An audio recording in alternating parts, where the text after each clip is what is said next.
Would it be the most beneficial to get that blood draw and the lab work done in each of the phases of your menstrual cycle? So you can see, okay, in this phase, this is low, this is high. This phase, this is low, this is high, etc.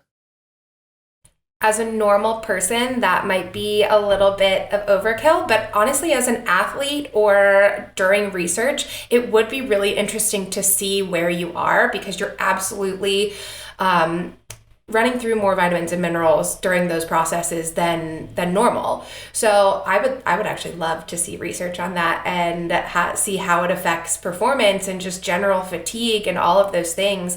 But even as an athlete, to be able to tune your diet based on the time of the month and have that. I know the U.S. women's soccer team did that for the last World Cup. They brought in a nutritionist and had all of the girls, all the women eating a diet based on their phases of their menstrual cycle in order for them to perform at their absolute top. Welcome to the Summit for Wellness podcast, where we help you climb to the peak of your health. And now, here is your host, Brian Carroll. As a heads up, this episode is mainly tailored towards women, especially if you're using any sort of nutritional product that is designed to help you with your exercise routines, for sports recovery, all that type of stuff, performance, etc. What's up, everyone? I'm Brian Carroll, and I'm here to help people move more, eat well, and be adventurous. And today I have Donna Burke on the show to talk all about different formulations for these products, specifically for women. Now, what's really interesting about this is right now on the market, there's a lot of different products that are marketed towards women, but the formulations aren't changed for women.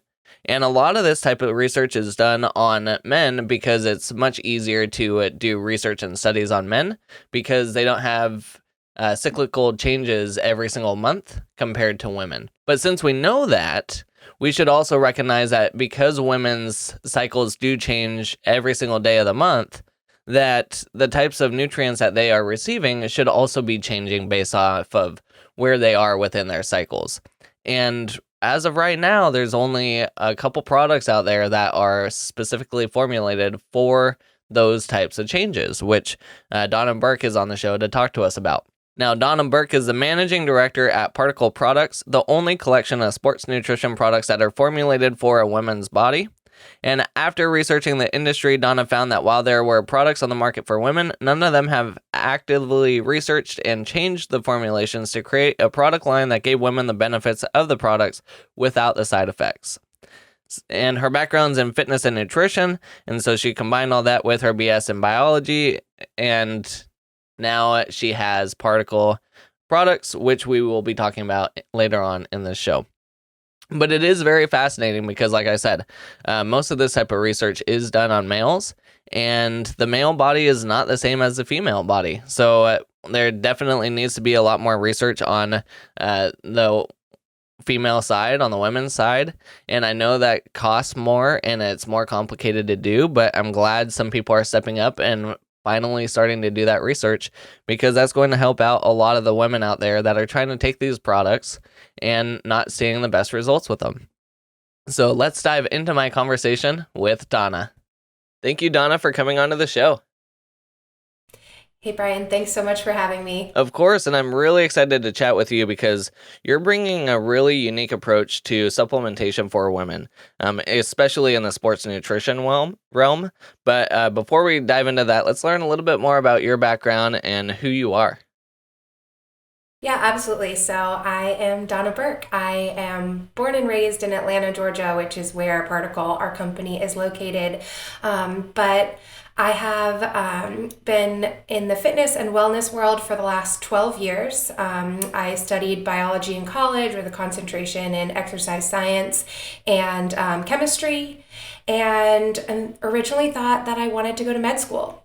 I did some athletic training in college, wanted to be an orthopedic surgeon, and then realized that med school wasn't really the path that I wanted it to be. So I kind of abandoned that and moved forward with opening my own gym, getting into fitness, and focusing on overall wellness and overall health, because I think for women it's so preached on, but it's not always the healthiest. So I wanted to focus on really bringing the right focus to health, not just what we read in magazines.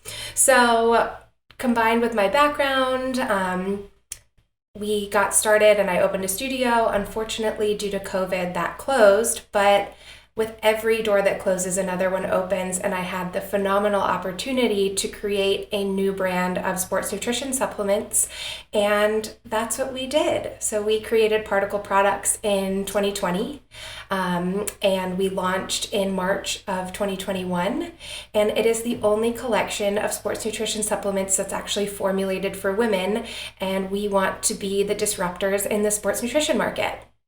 Awesome. Yeah, it's very interesting because most of the sports nutrition stuff is definitely marketed towards men, but I never really thought about the formulations needing to be adjusted between men and women. So what made you realize that women might need some more of some nutrients and some less of other nutrients compared to men? Right. I mean, I think we all are very aware that men's and women's bodies physiologically are just different. Something as simple as women get periods and men don't. Sorry to the listeners. I know we don't want to talk about that like openly, but we have to because it makes us very, very, very different. So just something as simple as that makes you realize that men and women are different. So why is there only one product, really, one formulation on the market? And this goes across a lot of different industries as well, but I always knew that when I took sports nutrition products, I felt terrible.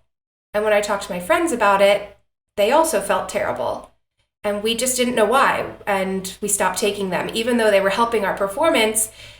I mean, when I took a pre-workout, I felt like a psychopath. And my body was on fire. And I was like, this doesn't seem right. So when I was brought on to create this new company, I just simply asked the question, why do I have so many side effects? And that was the catalyst when the formulators and a lot of the people involved in the process were like, what do you mean? And I was like, myself and my friends, all of the women at my gym that I used to own, like we stopped taking these products because we got so many side effects. Like our bodies felt like they were on fire. Protein powders make us sick and bloated. And they just said, it must be something to do with the formulations. And at that point, I was like, wait a minute. You mean you've never formulated a product for women before? And that was kind of the catalyst for how this all started. Interesting. And I know a lot of research studies are done on men compared to women. And the theory is it's a lot easier to study men because they don't have a cycle. So it's easier to follow them because they're not really changing as much as women's hormones do. Is this what you've also seen in a lot of the research you've done around the different studies and how formulations are made for sports nutrition up to this point? Right, absolutely. I combed through all of the medical journals, all of the exercise science studies to find information and studies solely done on female athletes. And to be completely honest with you, there aren't a lot, which is one of my big goals for this company, is to be able to sponsor research specifically done on female athletes. And there were a lot of conversations within the industry and within exercise science talking about it's just difficult to do studies on women because no one wants to deal with the hormone fluctuations that you get for 3 weeks of the month with a menstrual cycle. Because as we all like to think, it might just be a couple days, but the weeks before you're having symptoms and your body is changing, the week of your cycle, you are having more changes, and the week after you're ovulating. So it's all of the time that this is changing, but we still need to study that because it's half the population is going through this. And even if they are, say, on an IUD or birth control that is stopping their period, they're still having these same cycles go through. We're just not seeing the some of the physical effects of it. Yeah, it makes me wonder too, when you are trying to formulate these sports nutrition products, or if you're just trying to support a woman, do you have to change the regimen weekly, or how does that work? Because I'm assuming that each different phase of a woman's menstrual cycle, they're needing different things. So how exactly does that work? Right. So you can definitely add and subtract some things from your nutrition in order to help you during different phases of your menstrual cycle. But my biggest suggestion, and this kind of goes for everyone everywhere, is to constantly have these vitamins and minerals in your system so your body always has them available for use. That's going to be your greatest gain. So something as simple as the luteal phase of a menstrual cycle. It's when women get a lot of those cravings that we all joke about. We need chocolate, things like that. But you can actually offset that by increasing your protein intake, which is something really simple. Again, the follicular phase, pre-ovulatory, it's your longest phase. That's when you want to start taking your iron, your vitamin C, your vitamin B to help you promote blood cell production, but also make sure that you're not going anemic during that time. So there are definitely things that you can do. It takes a little bit of research. There are lots of nutritionists now getting into specifically nutrition about menstrual cycles and your fertility and helping you build that via nutrition instead of having to go through IVF and all of these things. But absolutely, you can change your diet in order to affect your menstrual cycle. Fascinating. It also makes it kind of complicated too. I definitely I'm glad I'm on this side of the line and not your side, because it's a lot easier for us. Oh yeah, absolutely. I mean, funny enough, I was watching a TikTok the other day, and this guy was talking about, he asked a girl that he was dating about her period, and he was like, it's just a couple days, and she was like, no, it's like 3 weeks. Like there's like bloating before and after. And he was like, wait, what? The whole month? When do you ever feel normal? We were like, oh yeah, for like a day. One day, that's what you get, and then the rest you're trying to balance out. Well, that's what happens when you have to procreate and fill the world back up with people. Yep. You have a big responsibility. Indeed. So you mentioned a couple of the different nutrients. So iron definitely makes sense with formulating more red blood cells, etc. And you mentioned, what was that, vitamin B and vitamin C as well for blood production. Is that correct? Right, yes. Even something as simple as magnesium. It helps with painful cramps and magnesium is so important for everything within your body. So that's one of the biggest supplements I ever suggest for people, is to get magnesium. Yeah, and the majority of the population is very low on magnesium just in general. It's pretty much cooked out of our food at this point. Yeah. So is there certain levels of vitamin B and vitamin C that are optimal? And how do you know if you're getting enough or not enough? Right. So one of the biggest things I always suggest when you're kind of starting on your wellness journey is to go see your general practitioner and ask them to do a blood draw and have them run tests on all of your vitamin and mineral levels so that you know where you are. A few years ago, I was running my own business and working crazy hours and had my fitness studio at the time, so I never saw the light of day. I was there from 5 a.m. until almost 10 p.m. every night, and I was really tired all the time. So I went to the doctor. They drew blood. They did all these tests on my vitamin and mineral levels, and they actually called me the next day and said, you need to come back and get a vitamin D shot because you're so low. And I had no idea.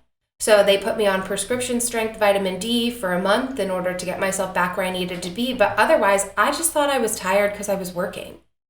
But if you can get those baselines, and everyone is different, there are obviously guidelines of what your daily intake of every vitamin and mineral should be. If you're taking a multivitamin, you should be okay, but definitely discuss it with your doctor, because being low in something like vitamin C may mean that you're not absorbing the magnesium that you need to, or the calcium that you need to, and one affects the other. So it's all personal, and you've got to start from where you are and then build it up to where you need to be. As far as specific numbers, off the top of my head, I do not know them, to be honest. So here's a good question.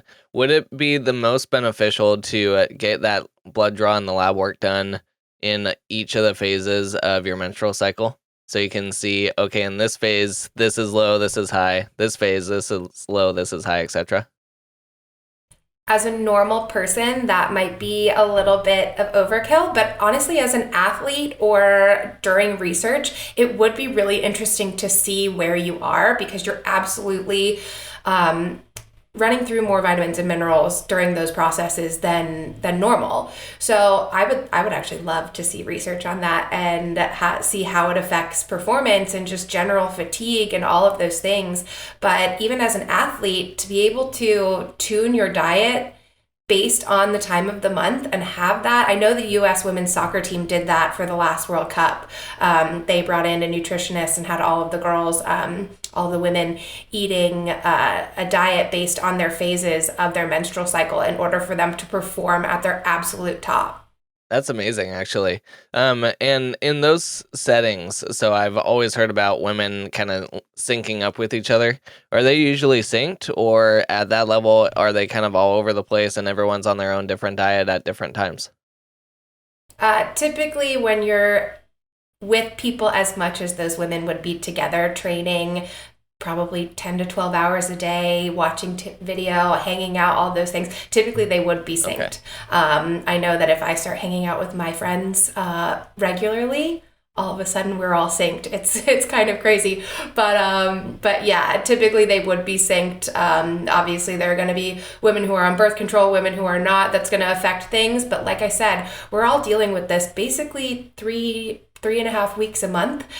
So being able to just support their bodies in that way and having more vitamins and minerals is never a bad thing.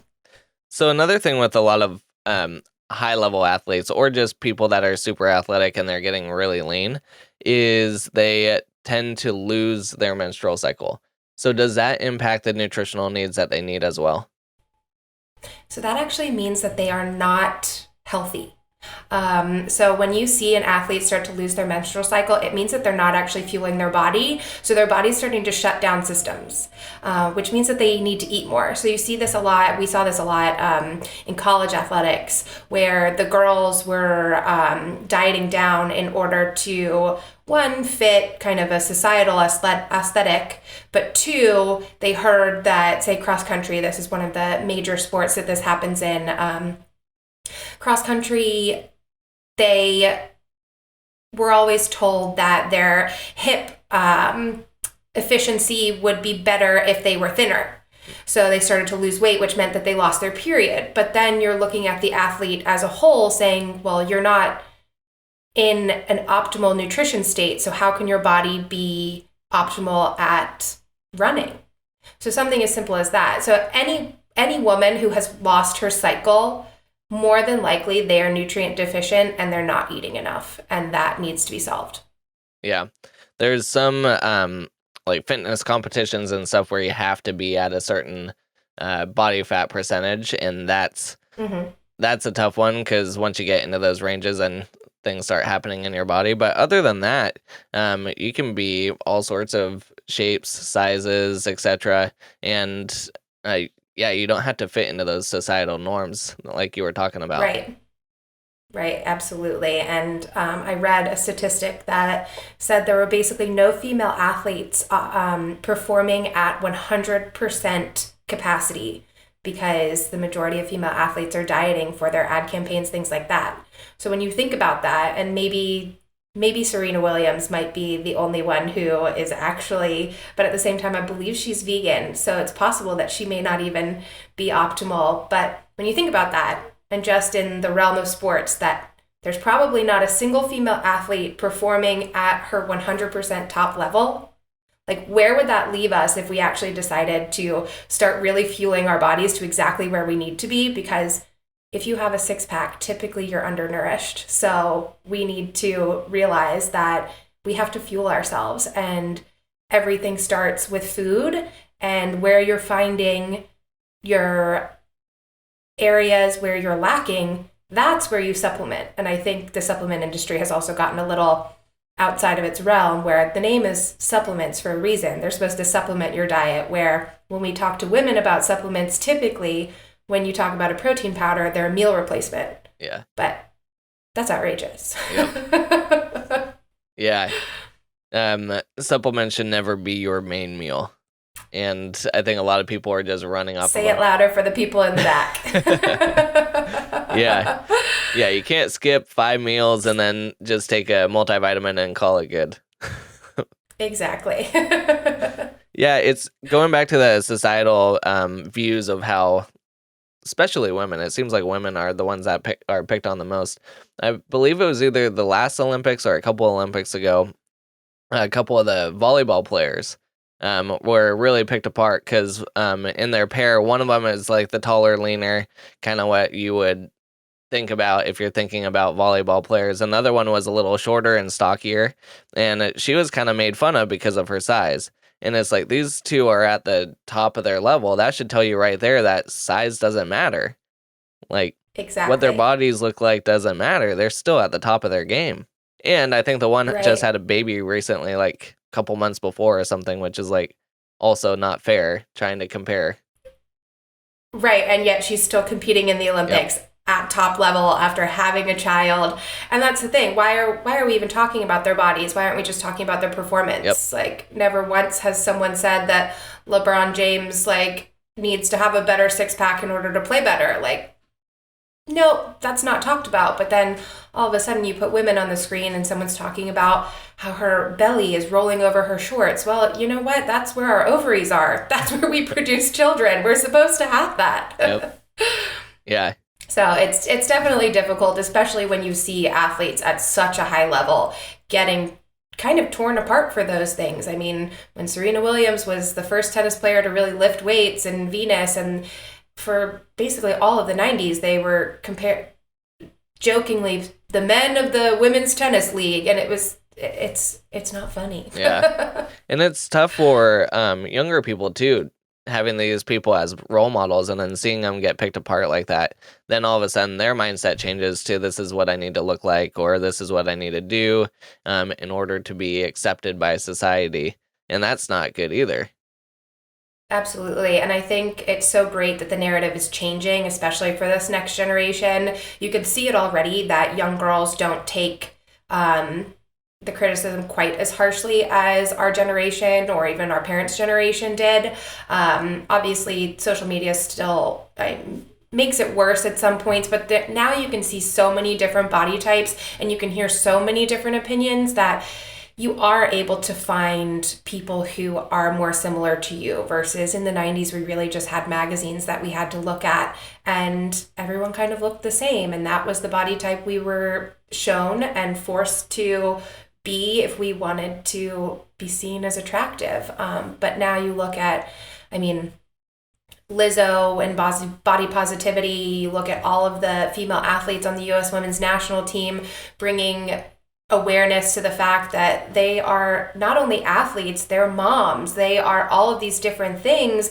And no, their bodies aren't perfect, and yet they are World Cup champions and Olympic champions, and they're amazing athletes.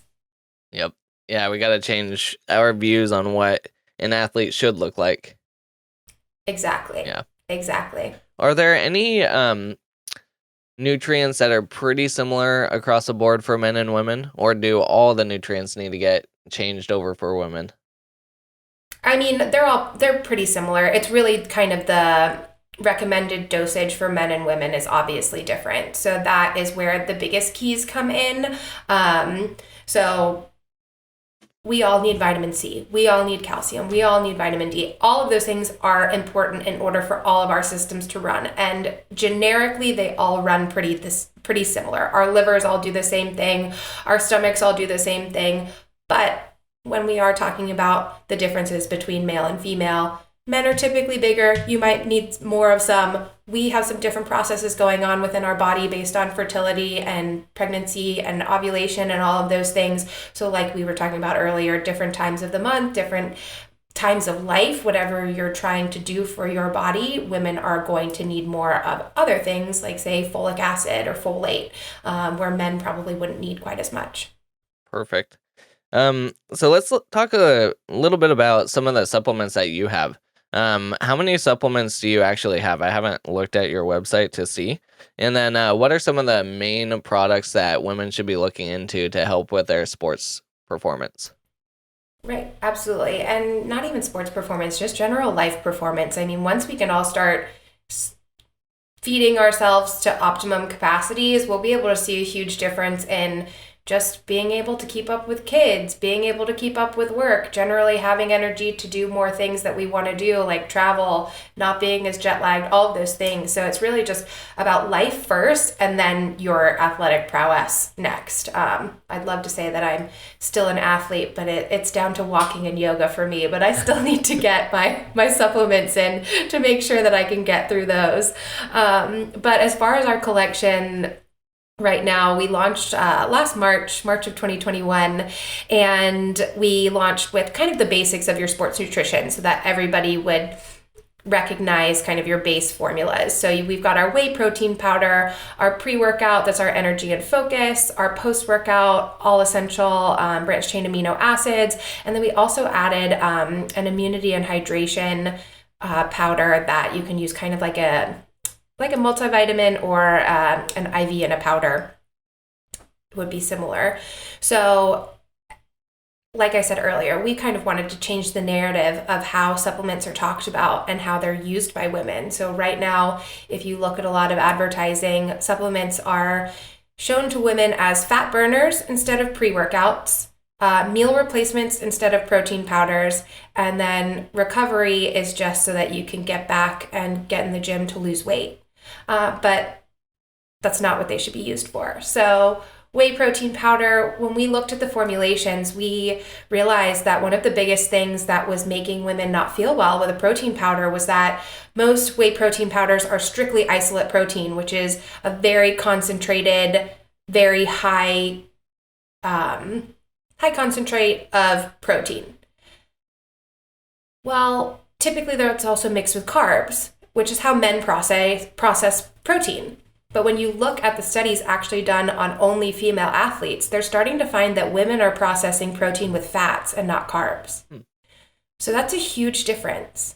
So what we did was we blended our protein to be an isolate and concentrate blend, because concentrate protein has a little bit more dairy content in there, which means it has an innate fat. I can't say those words. An innate fat content built in. So we didn't need to add anything.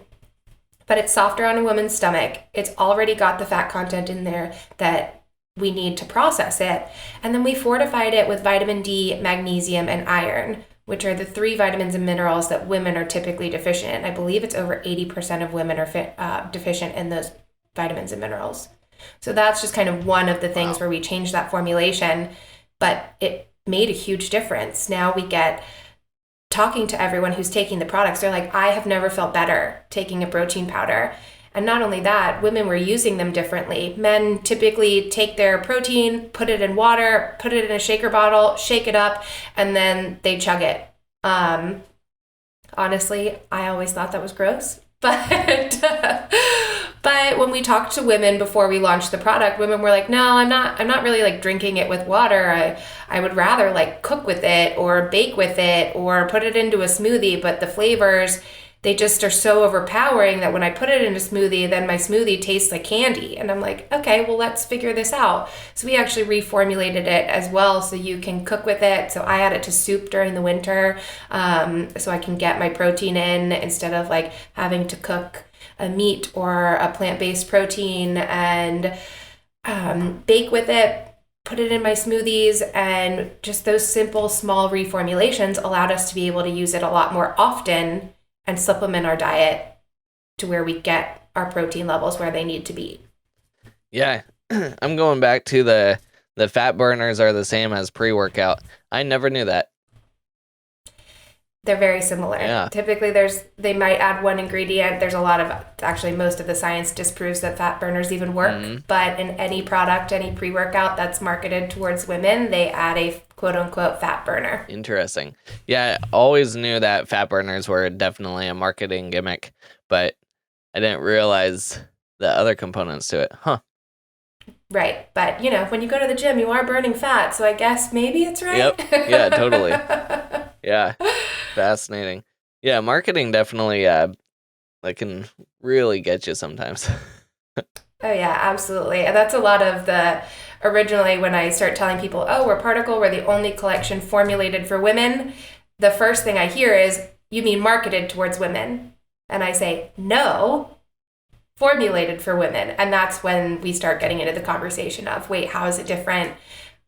And then when we start talking about the marketing, people are like, oh, this is way more relatable. I totally understand it. I see myself in this versus what I've been told or offered by other supplement companies. Mm-hmm. So if people were going to your website, what would be one of the, you talked about the protein. Is there any other specific supplements that you think they should take a look at? So I love my personal favorite product is our Stamina. It's our energy and focus, but most people would see it as a pre-workout. When I typically took pre-workouts before, the amount of beta-alanine in the pre-workouts would literally feel like my body was on fire, mixed with the 300 to 400 milligrams of caffeine in a typical workout, which, by the way, is the daily recommended dose of caffeine, and yet you're taking it for a 1 hour workout.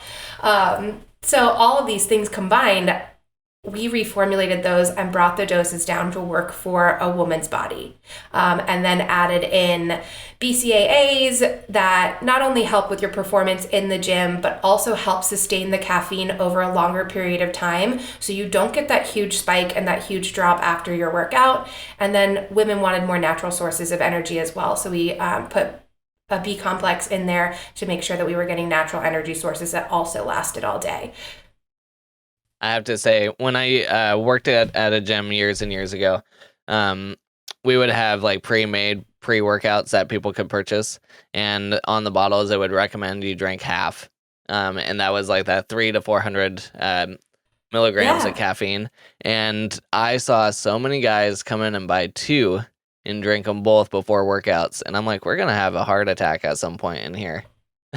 Absolutely. That's so bad for you. And it's just crazy. So, and we've had a lot of men even start taking our products because they don't want those levels of caffeine or beta alanine either. So it's interesting to see that while the industry is making those products like that, when you get to that everyday athlete or weekend warrior or someone who works full time but is still doing triathlons or marathons and wants these products, they also know that there are side effects and health concerns that you should be thinking about if you are drinking 300 to 400 milligrams of caffeine before a workout or more. Yeah, it's That's crazy insane. to me. Yeah, because that would be like 1,600, 1,800 milligrams of caffeine. Yeah. Oh my God. I was just waiting for someone to fall apart. Absolutely. Have a heart attack, generally an anxiety or panic attack. I can't. Oh my God. I don't even know how they fall asleep at night, to be honest. They wouldn't. They must not. Yeah. That's obviously why they need so much caffeine, because they're exhausted from not sleeping. They're up all night thinking about their next workout. Oh God. They also need a therapist. Yeah. Do you have one more product that you would like to recommend?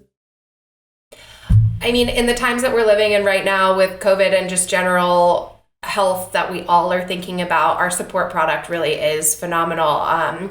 We did it as an unflavored powder in order for us to be able to use it in any liquid that we have. So I put it in my iced coffee in the morning. You can add it to water. It doesn't really taste like anything. Put it in your green juice, all of those things to just boost your immune system. Again, like I said, most of us are deficient in some kind of vitamin or mineral. So being able to take a multivitamin, this one also has zinc and elderberry in it that are shown to have so many health benefits, but just boosting that immune system to make sure that we are healthy and that as we're doing things, our system is able to fight whatever comes in. Perfect.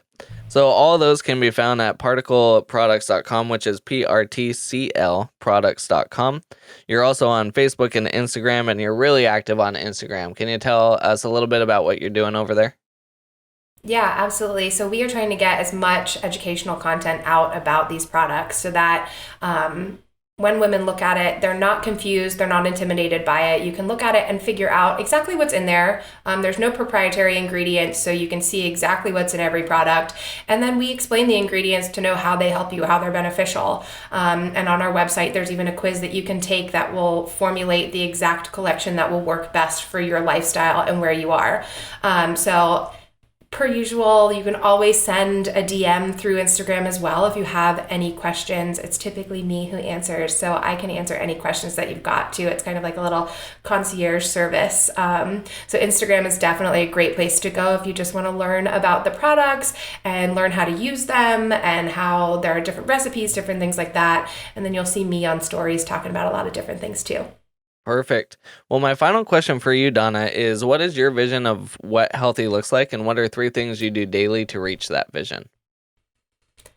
So healthy for me is, I don't think there's one way that it looks per se, but I think happiness is healthiness. Anyone who can truly say that 90% of the time that they're happy is a healthy person, because I think mental health plays a lot into our physical health as well. So when we can say, and we all know life isn't perfect, so there's always going to be times where we're not happy or not feeling 100%, but I think happiness is really the key to all health. As far as 3 things that I do daily to reach that vision, I try to go on a walk every day, whether it's 10 minutes or an hour. Throw on a podcast, try and learn something new on that walk. Sleep is a big one. I struggle with sleep, but I know that when I have a routine at night and can get into bed at the same time, and my body knows that it's time to wind down, that sleep is just absolutely crucial to our health. And the last one, it's either to exercise or read. I've been super into yoga and reading lately, and it just helps me kind of wind down from the stress of the day and get my mind out of the kind of overdrive that it's consistently in. Perfect. Well, thank you, Donna, for coming onto the show and teaching us about the differences between men and women. It's amazing that we have to even get to that point at now that people don't understand that there are differences. But I'm really glad to see that there's you and companies that are looking into this and starting to actually do research on women and what women need, because there is a big difference, and a lot of that has to do with menstrual cycles, and we don't take that into account when we're making all these recommendations and protocols, etc. So the more information we know about this, the better we can support women with their own health. So thank you. Yeah, absolutely. Thank you so much for having me. It's been so fun to talk to you. I hope that episode was helpful with Donna, and I hope you learned some different things about women's cycles and some of the nutrients that they need depending on the time of the month that they are in. Now, if you want to see more about her products, then head on over to PRTCLproducts.com, and all of these links will be in the show notes at summitforwellness.com/171. Now, it'll be interesting to see more and more of the research that's coming out for this type of stuff. I know there's been some other people that have researched the exercise of the equation and what type of exercises women should do depending on what part of the cycle they're in. And there's also like business people that have studied what roles women should take within a business depending on the time of their cycle as well. Like, depending on what part of your cycle you're in, what days are ideal for having meetings, what days are ideal for having those tough conversations in business, etc. So it's pretty interesting to see all this different research come out, and as a woman, definitely it's good to know this information about your own self. But I think for males too, to recognize that, we're definitely on the lucky side where we don't have all these hormonal changes that we have to deal with, and to recognize that the women that are in our lives, they have to experience their bodies changing every single day, which is not something that we're used to. So this would definitely be a good episode to share with those males in your life, just to show them too that yes, there are changes that we go through, and they should recognize it as well. Okay, next week in our episode, we will have Dr. William Pollack on the show. Let's go learn who he is and what we'll be talking about. I am here with Dr. Pollack. Hey, Dr. Pollack, what is one unique thing about you that most people don't know? I suppose one of the things people don't know too much is I'm pretty serious. You could hear from the discussion. I know the topic very well. I have been doing it for 30 years.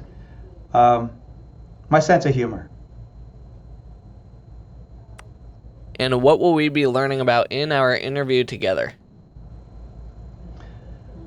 You'll be learning about a technology that's basically hidden. This technology has actually been around in Eastern Europe for 50 to 70 years already. And they don't have the same problems with control over information technology and so on that we do in the US.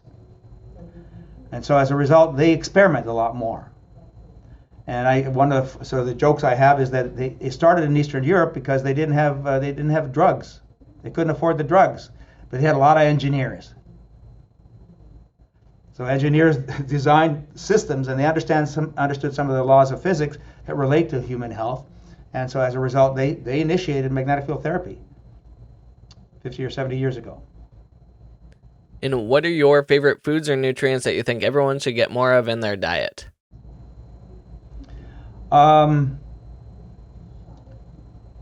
It's hard to say what my favorite foods are. Again, balance is important. So it doesn't matter if your favorite food is carrots, you can have too many carrots. If your favorite food is lettuce, you can have too much lettuce. So really you need a balance. And we talk about fruits and vegetables and so on. So you need those, you need the carbs, you need protein. However you get your protein, and you have to have balanced protein. So I can't really say I have a favorite food because it depends on the day. Also, we should change and adjust our diet based on circumstances. So if I'm going to be walking in the Arizona desert, I better have a lot more water than I might need walking the 3 miles I walk every morning in my neighborhood in Maryland. So again, that's going to vary. It's hard to say favorite. People ask me the same thing about music. I'm eclectic. I can tell you there's a couple types of music I don't like. Martial music, and for the most part, and heavy metal. I don't like those. The rest of the music, I'm very eclectic. And what are your top 3 health tips for anyone who wants to improve their overall wellness? Well, obviously, number one, I'm going to say is get a magnetic system. Get the right magnetic system for yourself. But yes, rest is important. People probably don't sleep enough, don't rest enough. Have a balanced diet, and do take an appropriate amount of supplements or number of supplements for yourself. One of the most important, newest supplements that I think is making a big difference for people, especially in this culture, is CBD. So I recommend CBD for a lot of people, and it's really extraordinarily helpful for pain, for anxiety, and for sleep. Now it also has an anti-cancer benefit, mostly from a preventive perspective, but it can be used along with cancer. So people with brain injuries get a lot of benefit from CBD. So CBD has become one of my pillars in terms of the supplements. D3 is clearly important. Vitamin C or ascorbic acid is clearly important, and a boatload of antioxidants. So those are like the key in terms of supplements. That was a fun episode with Dr. William Pollock. I didn't know a whole lot about PEMF going into it, so I learned quite a bit. So until then, keep climbing to the peak of your health.